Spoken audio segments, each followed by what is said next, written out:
నిన్ను కన్న తండ్రి కన్నా, నీవు ఇష్టపడి కట్టుకున్న భర్త కన్నా, నీవు ప్రేమించిన నీ భార్య కన్నా ఆ దేవుడు నిన్ను ఎంతగా ప్రేమిస్తున్నాడో తెలుసా?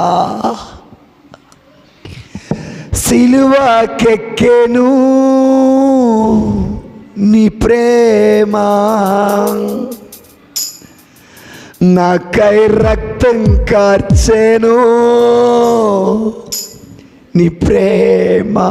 బిడ్డ, నీకోసం నీ భర్త రక్తం కారుస్తాడా? నీకోసం నీ తల్లి రక్తం కారుస్తుందా?